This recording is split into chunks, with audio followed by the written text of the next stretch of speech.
Oi gente, tudo bem? Seguinte, hoje eu vou gravar a despesa de exercícios anteriores, porque eu tô bem sem tempo e aí essa é uma matéria mais tranquilinha, um vídeo mais rápido. Então amanhã eu gravo as emendas impositivas e depois a LRF. Acho que amanhã eu já começo a gravar a LRF também. Então, despesa de exercícios anteriores. É uma matéria bem tranquila. O que nós temos que ter em mente nessa matéria aqui? Que uma despesa de um exercício anterior, ela é uma despesa orçamentária. Ela não é uma despesa extra-orçamentária como os restos a pagar. Eu gravei um vídeo de restos a pagar, quem não assistiu ainda assista, porque é bem diferente disso aqui. Não pode confundir. Então, despesa de exercício anterior, o que eu tenho? Eu tenho um fato gerador num exercício passado, então X1, e o meu empenho, liquidação e pagamento, eu tenho no exercício seguinte. Então, acontece um fato que gera o direito para aquela pessoa de receber o valor da administração pública, do poder público, mas o empenho não acontece no exercício que o fato gerador acontece. Então, por exemplo, eu tenho uma loja de computadores e eu forneço um computador para a administração pública. Só que a administração pública não me paga e ela não fez a nota de empenho no exercício que eu fiz isso para ela, que eu dei o computador para ela. Então, ela no exercício seguinte, ela vai ter que empenhar, liquidar e me pagar. Por quê? Porque ela já foi liquidada essa despesa, ele só vai fazer uma declaração, né, de empenho e liquidação e daí vai me pagar. O que é diferente dos restos a pagar? Porque os restos a pagar, você tem um empenho no exercício anterior. Você se lembra que eu expliquei que as despesas orçamentárias, as despesas do orçamento, elas são consideradas as despesas empenhadas. Então, no empenho, que eu considero uma despesa orçamentária. É nesse momento aqui que eu empenhei, mesmo que eu ainda não tenha liquidado, nem que eu tenha nem pago ainda. Se eu empenhei no exercício, ela é uma despesa orçamentária. Então aqui, como o meu empenho acontece no exercício seguinte, eu tenho uma despesa orçamentária, ainda que o fato gerador esteja no exercício anterior, tá? Porque o que importa é o empenho. Então, despesas de exercícios anteriores, você tem, o que acontece? Ela é uma despesa orçamentária, essa é uma característica. O empenho, a liquidação e o pagamento acontecem no exercício financeiro seguinte, então é no mesmo exercício financeiro. Então eu não tenho igual os restos a pagar, que o empenho é no passado e a liquidação e pagamento é no próximo, ou o empenho e liquidação no passado e o pagamento no próximo. E é referente a uma despesa de ano anterior, de exercício anterior. Aí aqui, essas partes em roxo são as partes que estão na lei mesmo, o que fala sobre a DEA. Então, despesas de exercícios encerrados para os quais o orçamento consignava crédito próprio com saldo suficiente para atendê-las. Aqui é para as quais, né? As despesas. Então, despesas de exercícios encerrados, X1, para as quais o orçamento consignava crédito próprio, então eu tinha saldo, eu tinha dotação para fazer aquela despesa, com saldo suficiente para atendê-las. Então, não é a mesma coisa que os restos a pagar, porque às vezes os restos a pagar, você tem ali o empenho, mas você não tinha saldo para fazer aquilo. Então, aqui no caso, você tinha o saldo para pagar, só que por um descuido, por alguma coisa que aconteceu, você não fez o empenho naquele exercício, tá? Então, o que acontece? O fato gerador está no exercício anterior e tinha dotação para despesa, que não se tenha processado na época própria. Então, despesas de exercícios encerrados para as quais o orçamento consignava crédito próprio com saldo suficiente para atendê-las, que não se tenha processado na época própria. Aqui é a continuação desse daqui, tá? Então, que não se tenha processado na época própria. Ou seja, eu não empenhei aqui, eu empenhei depois. Então, o empenho foi considerado insubsistente ou anulado, mas o credor cumpriu a obrigação. Ou seja, se ele cumpriu a obrigação, o fato gerador aconteceu. Fato gerador aconteceu. Porque você liquidou a despesa, né? Liquidação é quando o credor ele cumpre a obrigação dele, ele entrega o serviço, ele entrega o produto e essa é a liquidação. E a liquidação é o fato gerador. Então, que não se tenha processado na época própria. Então, não existiu um empenho, ou teve um empenho e ele foi anulado. Por algum motivo, a gente não sabe o que aconteceu, mas ele foi anulado.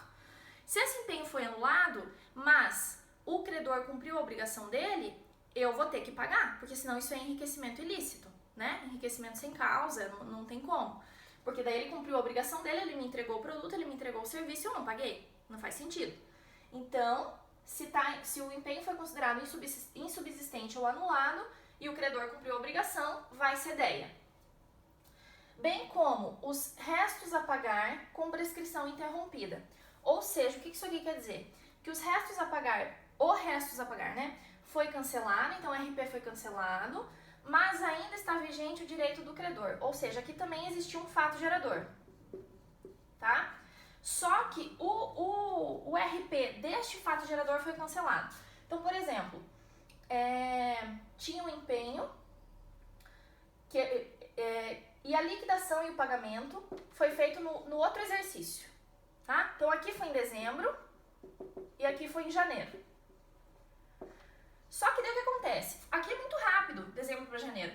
Digamos que aqui, dia 1º de dezembro, eu fiz um empenho e aí ele me entregou o produto dia 10 de janeiro, tá? E aí, assim, como pega ali recesso, férias e todo esse Natal, essas coisas raras, acabou dando um erro aqui e eu cancelei esse empenho, tá? Eu cancelei estes restos a pagar. Porque sei lá, ele não foi liquidado, eu achei que não daria não precisaria inscrever como restos a pagar, já que ele não foi liquidado. E passou, só que o cara cumpriu. Ele cumpriu a obrigação dele. Então ele tem que receber. Então o RP foi cancelado, mas ainda está vigente o direito do credor. Aí o que eu vou fazer? Eu vou fazer empenho, liquidação e pagamento, tudo aqui em janeiro ou fevereiro, para ele receber esse dinheiro.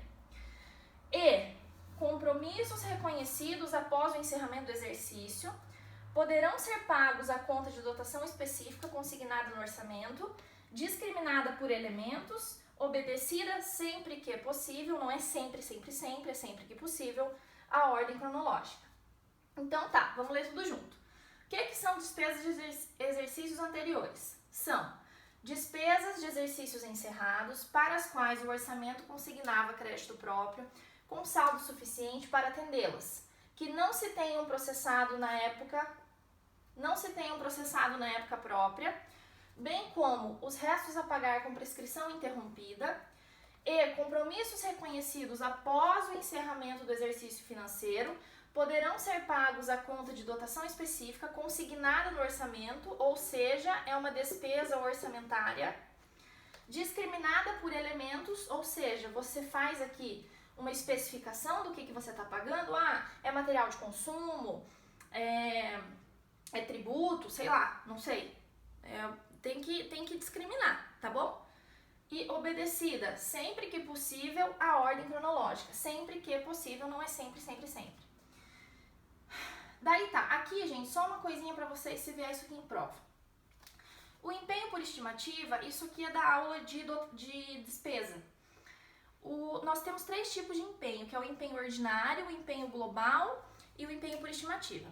O empenho por estimativa é aquele empenho que a administração pública faz quando ela não tem noção do valor que ela tem que pagar. Então, por exemplo, ela faz um empenho de conta de luz, por exemplo, eu mais ou menos gasto este tanto aqui. Então, eu vou fazer um empenho por estimativa, porque eu não sei quanto que vai vir na fatura. Então, tem que ser por estimativa. E aí, o que pode acontecer? Digamos que em dezembro de X1 e janeiro de X2, tá? O valor a pagar, número 1, o valor a pagar é maior do que o inscrito. Então, em dezembro, eu inscrevi R$1.000. Eu falei assim, deixa eu pensar. Isso, inscrevi R$1.000. Vem minha fatura em janeiro. E deu 1.200, tá? Então, 1.200 foi maior do que eu previ. Se foi maior do que eu previ, você percebe que este empenho aqui, ele aconteceu em dezembro, certo? De R$1.000. Se ele aconteceu em dezembro, então em janeiro do ano seguinte, eu vou pagar ele como RP. restos a pagar, porque o empenho foi no exercício anterior. Agora, a minha fatura veio 1.200. Essa diferença a mais, esses R$200 a mais, eu pago como despesa de exercício anterior. Por quê? Porque eu vou ter que, já que eu não consignei esses 200, eu vou ter que em janeiro fazer o empenho, a liquidação e o pagamento. Então, essa diferença para mais eu vou ter que fazer no mesmo exercício financeiro. Então, se eu faço no mesmo exercício, a diferença para mais eu pago como despesa de exercício anterior e esse daqui como restos a pagar normal, que já ia ser mesmo, tá bom? Número 2, o valor a pagar pode ser menor do que o inscrito. Se o valor a pagar for menor, então, por exemplo, eu previ no exercício anterior que ia vir R$1.000 em janeiro, mas na minha fatura vem 800. Então, eu cancelo essa diferença que veio a menos. Então, eu cancelo R$200 e pago os 800 como restos a pagar normalmente, tá bom? Então, de despesa de exercício anterior é isso. É um teminha bem fácil, assim, de orçamento, mas que tem bastante detalhe, como vocês puderam perceber, né? Então, restos a pagar com prescrição interrompida é considerado despesa de exercício anterior. Isso aqui é bem importante, porque isso aqui às vezes vem em prova. Essa questão de que a despesa de exercício encerrado, que tinha saldo suficiente para atender a despesa, tinha saldo, mas por algum motivo foi considerado insubsistente ou anulado. E aí vou ter que fazer o empenho, a liquidação e o pagamento no exercício seguinte, mesmo que o meu fato gerador tenha sido no exercício passado. Tá bom? Então, essas coisinhas todas aqui, espero que vocês anotem aí, porque isso vem em prova. E eu tenho visto que o que eu tô passando aqui pra vocês vem nas questões do CESP. Então, espero que ajude mesmo. Qualquer coisa me mande uma mensagem. Amanhã eu vou gravar as emendas impositivas. Tá bom? Um beijo e até a próxima aula.